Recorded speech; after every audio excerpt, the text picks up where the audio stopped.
Bihar will come much later. So you're going to have to stay with us because I know that many of you want to know what's going to happen in Bihar. But coming up next, as Rahul just said, is a very critical election because Madhya Pradesh is a state where the Congress has lost its government 7 months ago. So Kamal Nath has been hurting. This was his chance also to make a bit of a comeback and give a message to Jyotiraditya. Very quickly, Rahul Srivastava, is that the bypoll which matters the most out of all the bypolls that we are going to look at today?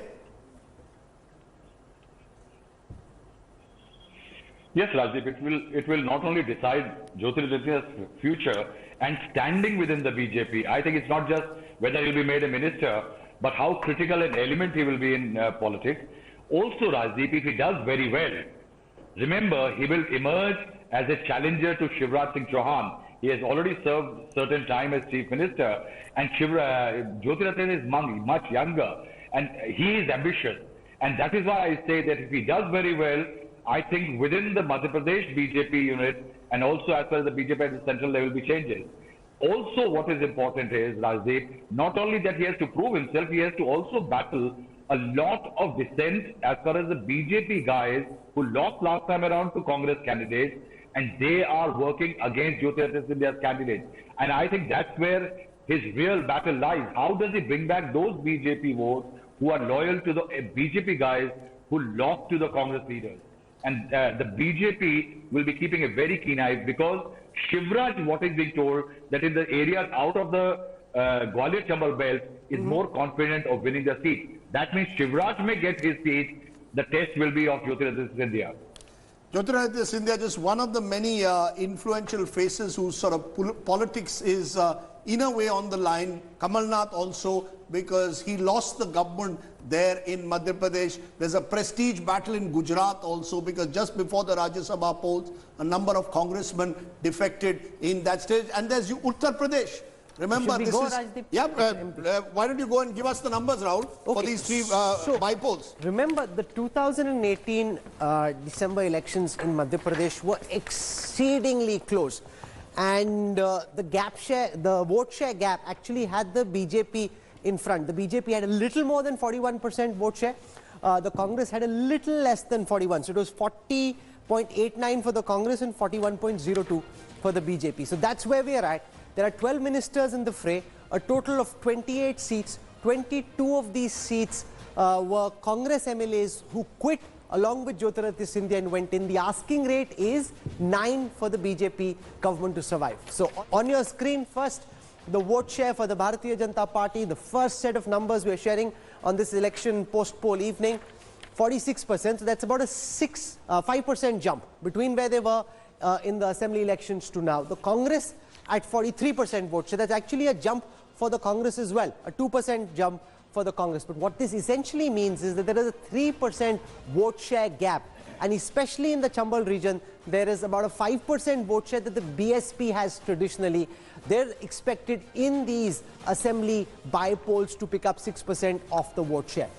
Let's call upon the screen now the results according to the exact poll done by Access My India for the India Today group for the bypolls of Madhya Pradesh. Our first set of numbers coming up on your screen now. A 3% vote share gap in favor of the Bharatiya Janata Party translates into 16 to 18 seats.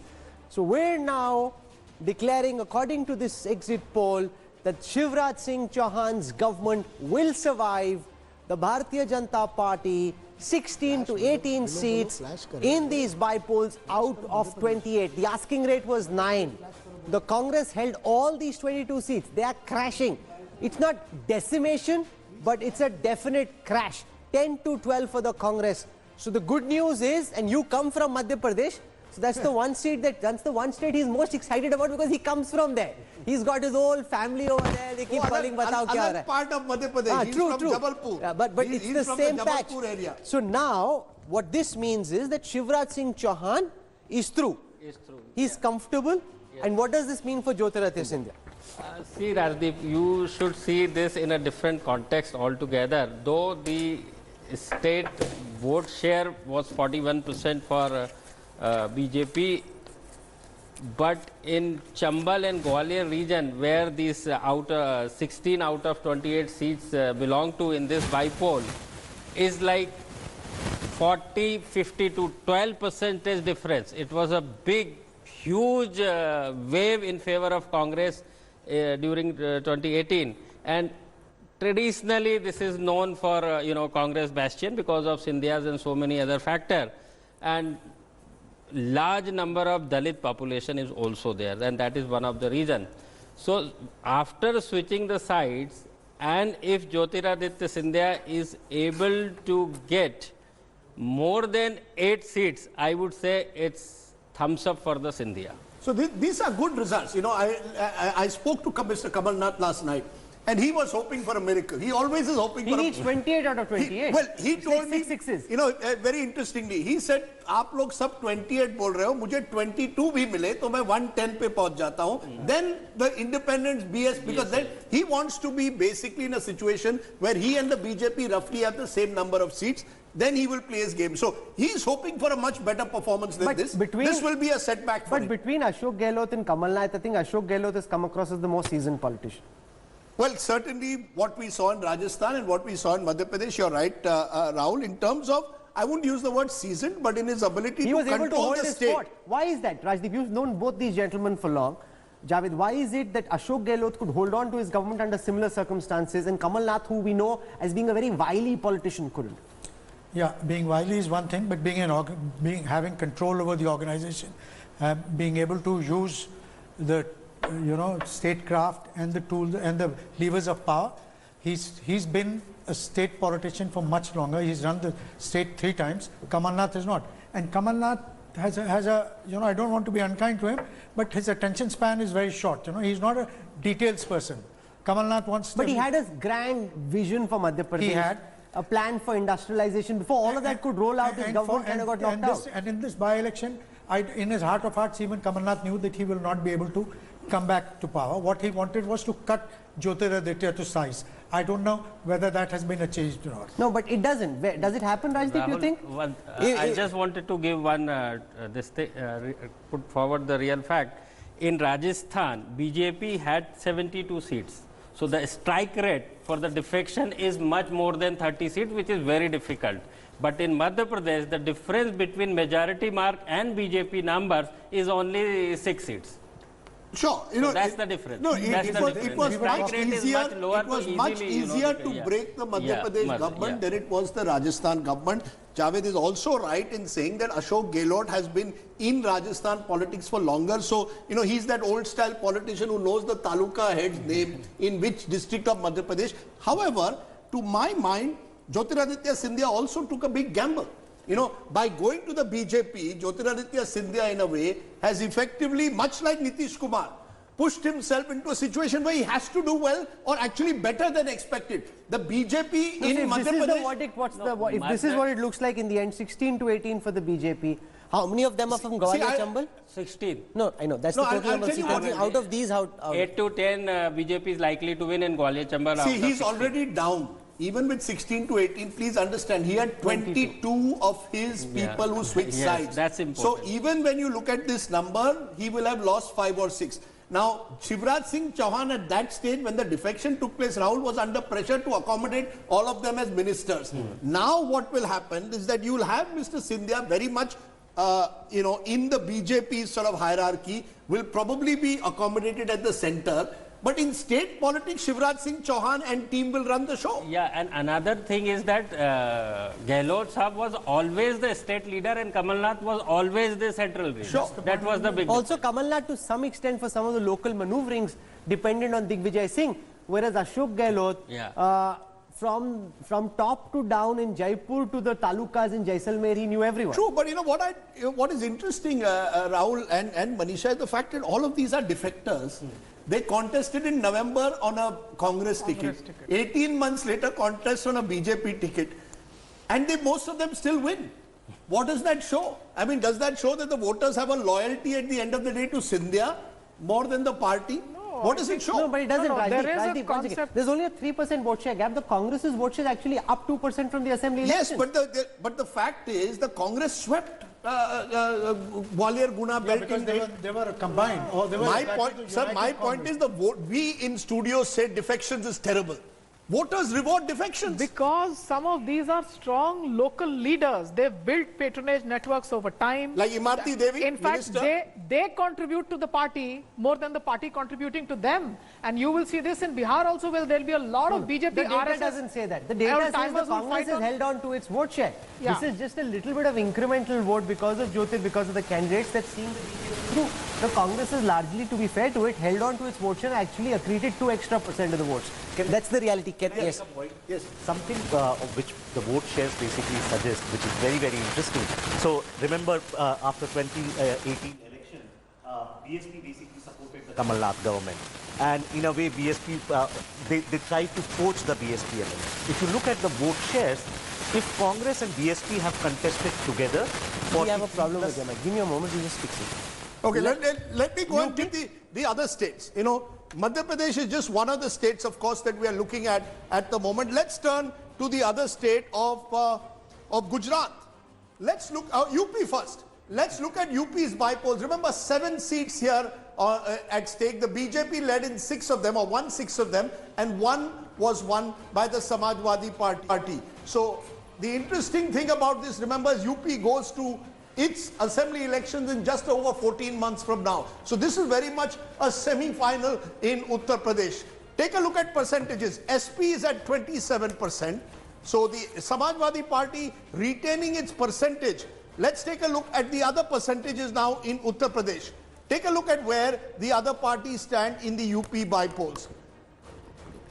In seat share, vote share, there you've got the BJP 5 to 6 out of the 7. So the BJP gets 5 to 6, Samajwadi Party 1 to 2, BSP 1. So the BJP remains the dominant force of Uttar Pradesh. That is increasingly clear. The BJP remains the dominant force of Uttar Pradesh in the bypoll. So that's the first one.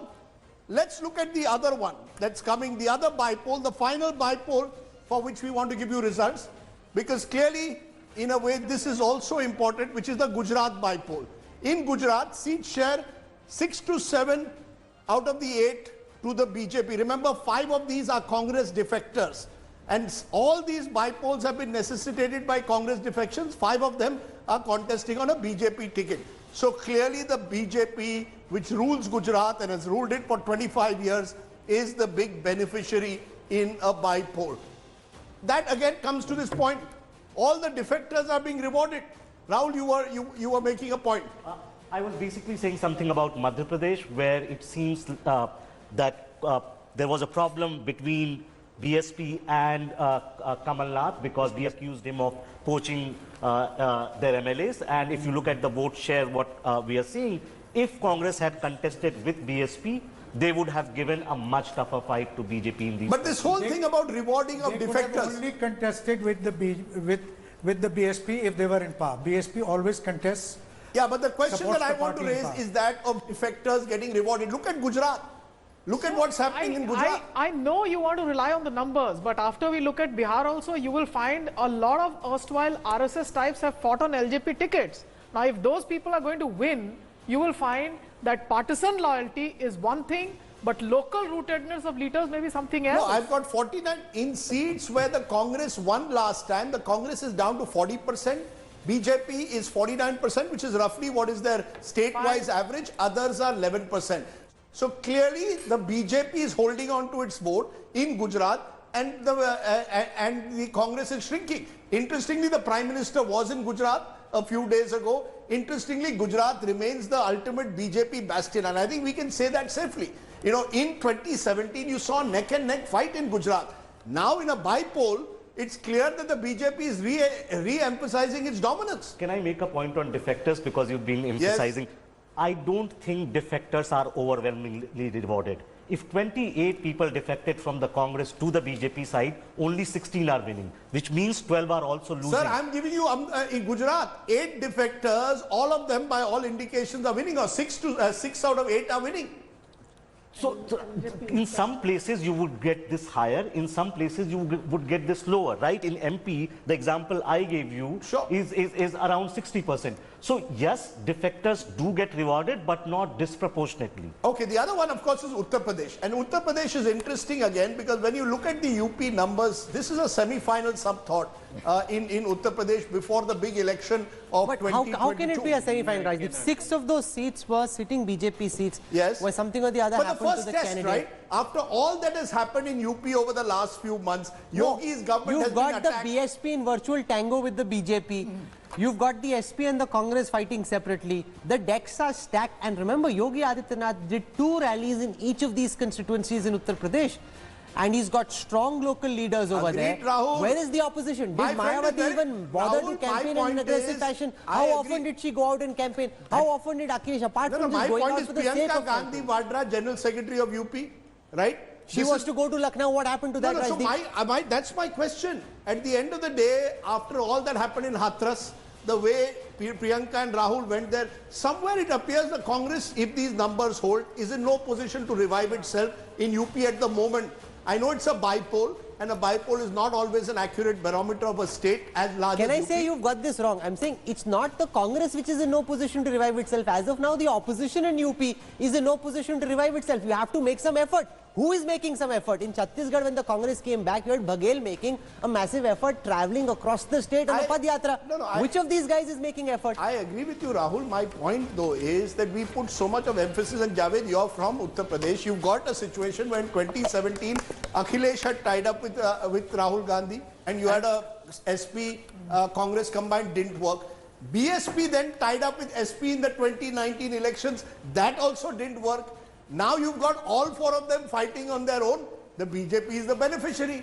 I mean, I'm just trying to understand without winning Uttar Pradesh, let's be clear, the opposition cannot make a comeback across the country. Irrespective of what happens in Bihar later today, we'll see those numbers. But do you agree that the opposition just doesn't have its act together in UP at the moment? Well, at the moment, certainly that's true.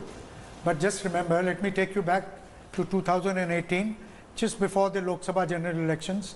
There were several bypolls held for Lok Sabha, and the SP and the BSP, they won those. They swept. In fact, the BJP didn't win any. Yes. And then they got routed. The very same combine got routed in the general election. So when UP goes to polls, it will not be as one-sided. Let's get a word. Mr. Adityanath is in control.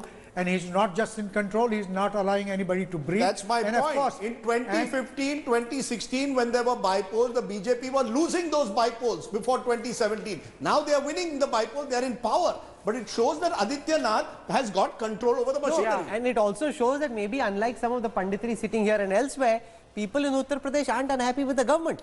Some experts and pundits may not like Yogi Adityanath's face in his saffron rose, but voters over there are the ones who have to decide. It's not the political opinion the last of any word of the has certainly pundits not that been heard of this. Just wait for the elections. We might have to Okay, let's go across to Mr. Guru Prakash, joining us from the Bharatiya Janata Party, Rohan Gupta joining us from the Congress. Mr. Guru Prakash, we are focusing at this moment on Uttar Pradesh, Gujarat, Madhya Pradesh, and the biggest takeaway would be that Shivraj Singh Chauhan is safely through. He needn't be anxious. Even after the 10th of November, he stays Chief Minister. In any case, the odds were stacked against the Congress and against Kamal Nath. But it seems from the exact poll done by Access My India for India Today that Shivraj Singh Chauhan will stay on as Chief Minister. You see, Rahul, this election has been phenomenal at many levels and at historical as well. This could well be a turning point in the politics of the Hindi heartland. The political parties, especially the caste-based political parties, family-based political parties, who were used to polarize people, polarize communities in the name of caste, even they have started talking about issues like job security, public health, infrastructure. So as someone, I'm not saying this as the BJP spokesperson, but as someone from Bihar, as someone who was born and brought up in Bihar, you look at the discourse, you look at the talking points that used to be in the election 20 years ago. Electoral violence, poll violence, more than 300 300 people getting killed on a single day of polling. Today also, in fact, I'm sitting here and we just did the final press conference of the party, and we are now set because we have moved around all the assembly segments, and there is a new aspiration. The youngsters of Bihar, especially people who now want to engage their entrepreneurial instincts, the next 5 years is going to be the development 2.0, which our leadership has time and again said, Jan Jan Ki Pukar, Atmanirbhar Bihar. The Bihar which we inherited in 2005, we took care of the foundational requirement, Bijli, Sadak, Pani. And now, the requirement is to go beyond Bijli, Sadak and Pani. How do you engage with the youngsters? There are institutions, IITs, NITs, and so on and so forth. You're saying but this election is for a new Bihar. This election has a very positive and a constructive... You're saying this election is for a new Bihar, a new kind of narrative in Bihar. Rohan Gupta is joining us. Rohan Gupta is from Gujarat. We are putting out the numbers of your bypolls in Gujarat. Looks like at the moment a BJP sweep. Let's be honest, the Congress has not been able to get its act together in all these bypolls in Gujarat over the years. This has been a familiar story because the BJP is in power. You've accused them of misusing their authority, I know. But the question is, the same seats which you won in 2017, you're losing now, 3 years later. Your defectors are all winning as per our numbers. See, Rajdeep, Gujarat has always surprised all of us, and this time also. You will see the ground reality is different. The tag, Gaddar tag, is so much strong as far as Gujarat by-elections are concerned. Let me remind you one thing. Before the last assembly elections, at the time of Rajya Sabha election, the same thing happened. And the Gujarat, these exit polls, they were showing Congress around 50, 60 seats. None of the exit polls showed us around 80 seats. Same thing is going to be repeated in Gujarat. Let me tell you. No, but that's not the point, Rohan. The bigger point that you need to answer in Gujarat. Once again, Rohan, the Congress needs to answer this question in Gujarat, that you had 77 MLAs in the last election. That was the best fight that you've had in multiple elections. Why are all these MLAs leaving you? Why is it that the Gujarat Congress, which scented an opportunity in the last elections, isn't going all out to say if we almost won last time round in 2022, we'll do even better? Why is MLA after MLA defecting and running away from the Congress in Gujarat? See, Rahul, just few days back, there was one video of Mr. Soma Patel. He was the ex-MLA of Congress party. And on screen, he accepted that they were paid up to 10 crore rupees. And BJP president, the national president, the CM, they are involved. So if you see the way BJP is killing our democracy, I understand in war everything is fair, that's a different thing. But the way they are after money power and muscle power in Gujarat, Gujarat has never seen that. And let me tell you, Rahul, that's what I'm saying. People of Gujarat, they have seen that clip, and you will see answer from people of Gujarat on 10. It's not going to work. I'll give you one example. Before assembly elections, Gujarat Congress had 36 seats. After assembly, in its assembly, we got 78 seats. Same thing. This is going to be platform for 2022. The same thing is going to be repeated in Madhya Pradesh. Let me tell you, minimum 22 seats we are going to get on Madhya Pradesh. I'll come on your channel on 10th. Okay, we look forward to that. We'll have him back. Okay, it's interesting because 22 is the number that Kamal Nath told me yesterday. 88 plus 22 makes him 110. Then he hopes that the Samajwadi Party, BSP... No, this is the internal feedback, Rahul. Okay. So what we're going to do is, what's happening, Rajdeep, is that some of the other channels have put out their numbers. Okay. Okay, and everyone's now messaging the other channels' numbers. We don't care about the other channels' numbers because, frankly, as every single person who's watching this broadcast at this time knows, there's only one exact poll. Which has a 95% accuracy record. 38 out of 40 correct predictions. I mean, and when I say this, I also knock on wood because at some point in time... He's nervous now. You have made him nervous. Continuously making me nervous by giving my track record again. You have to give the exam. You have to now give the exam. I also know when he goes wrong. If you ask me during a break, I'll tell you, I also know the weaknesses of the poll. But that's a very different kind of poll from the one that we've had. Please don't send us what the other channels are doing. Frankly, we don't care very much. And also, we will build on this, and I think it's not just about vote share and seat share. There is so much more to an Indian election, and we'll get into the issues, the personalities that have driven this election when we come back on the other side of a break. We focus so far on Gujarat, we focused on Uttar Pradesh and Madhya Pradesh. When we come back, we'll shift to battleground Bihar. You're watching the exact poll coverage on India Today.